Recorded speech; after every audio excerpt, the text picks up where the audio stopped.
ઓમ નમઃ શિવાય। શિવ મહાપુરાણોમાં સંહિતા અધ્યાય 23 શરીરની અપવિત્રતા। આ શરીર રજ તેમજ વીર્યના મળવાથી ઉત્પન્ન થાય છે। વિષ્ટાના ગર્તમાં ગર્ભનો જન્મ થાય છે, એ કારણથી તે અપવિત્ર છે। જે શરીરની સંગતિ કરીને પંચગવ્ય વગેરે પદાર્થ તેમજ અન્ન જળ પણ અપવિત્ર બને છે। આ દેહને કેટલાય પંચવ્યોગથી અથવા કુશ જળથી પવિત્ર કરવામાં આવે તો પણ ક્યારેય પણ શુદ્ધ થતું નથી। કાળી વસ્તુ ક્યારેય પણ સફેદ બનતી નથી। સંસારની મૂર્ખતા તો કહેવાય તેવી નથી।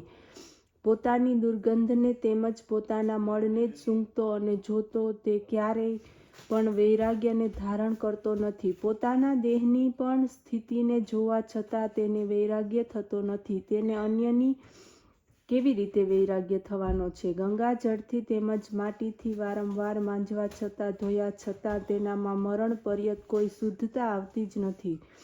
આ પ્રકારનો મલિન આત્મા સેંકડો વર્ષોની તપસ્યા કરવા છતાં પણ પવિત્ર થતો નથી। ભાવ દૂષિત પુરુષ ઘી તેલ અગ્નિને પ્રગટાવી પરિક્રમા કરીને એનામાં પ્રવેશ કરે તો પણ એને ઉત્તમ ફળની પ્રાપ્તિ થતી નથી। ગંગાજીમાં રહેનાર માછલી તથા મંદિરોમાં રહેનાર કબૂતર વગેરે પક્ષીઓની મુક્તિ થતી નથી। જે સર્વ પવિત્ર સ્થાનોના નિવાસી હોય તો પણ પવિત્ર થતા નથી। જો ભાવના શુદ્ધ થઈને ઈશ્વર સ્તુતિ હવન વગેરે કર્મ કરતા કરતા મૃત્યુ પ્રાપ્ત થાય તો પછી જ્ઞાનની પ્રાપ્તિ થાય છે। એનાથી એનું ચિત્ત શુદ્ધ થાય છે। જ્ઞાનરૂપ જળ તેમજ વૈરાગ્ય રૂપ મૃત્તિકાથી તે શુદ્ધિને પ્રાપ્ત કરે છે। શરીર તો સ્વાભાવિક રીતે અપવિત્ર છે, એ જ બાબતને પૂર્ણ રૂપે જાણીને શુદ્ધ ભાવના ધારણ કરીને તે પરમાત્મા પરમ જ્ઞાન પ્રાપ્ત કરે છે। તે સંસારમાંથી જીવન મુક્તતા ધારણ કરનારો થાય છે। હે મુનિરાજ, મારું તારું આ મમતા જ દુઃખનું મૂળ છે। જ્યાં મમતાનો નાશ થાય છે ત્યાં દુઃખનો પણ નાશ થાય છે, પછી સુખ જ છે।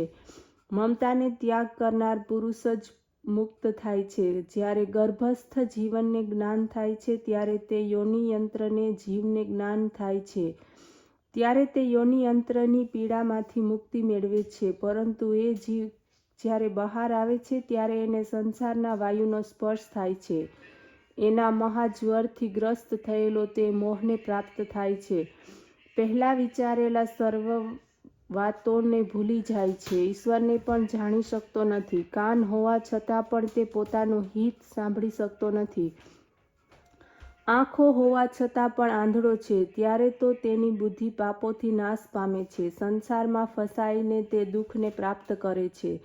તેથી જ ભગવાન શંકરે કૃપા કરીને શિવપુરાણનું સાધન આપ્યું છે, જેનાથી જીવ માત્ર મોક્ષને પ્રાપ્ત કરી શકે। બાળપણમાં ઈચ્છતો હોવા છતાં પણ જીવ કશું કરી શકતો નથી। દાંત નીકળતી વખતે ઘણા રોગોમાં ફસાઈને પીડા ભોગવે છે। કુમાર અવસ્થામાં કાનમાં દર્દ તથા વાંસવાથી વ્યાકુળ બનેલો તે અનેક દુઃખને જોતો જીવ કલ્યાણના રસ્તાને શોધી શકતો નથી। તે તો આશ્ચર્ય છે। યુવાનીમાં ઇન્દ્રિયોની વૃત્તિમાં બળ આવી જાય છે। કામ ક્રોધ જાગૃત થાય છે। દિવસે ચેન પડતું નથી, રાત્રે ઊંઘ આવતી નથી। સ્ત્રીઓમાં આસક્ત બનીને પોતાનું સુખ સમજી લે છે। વિષ્ટા મળ ત્યાગથી જેટલું સુખ મળે તેટલું સુખ સ્ત્રીઓમાં વીર્ય ત્યાગનું મળે છે, તેમ અનુભવતો તે મોહાસક્ત જીવ છે। વૃદ્ધાવસ્થામાં આવતા વાળ સફેદ થાય છે, માથું હાલવા લાગે છે, ઇન્દ્રિયો કમજોર થાય છે, પછી તેને તે ક્ષણિક સુખ ક્યારે મળે? સ્ત્રીઓનું યૌવન તેને અપ્રિય લાગે છે। આ અવસ્થામાં પણ તે સ્ત્રીઓમાં આસક્ત એના જેવો બીજો કોણ મૂર્ખ હોઈ શકે? ઓમ નમઃ શિવાય।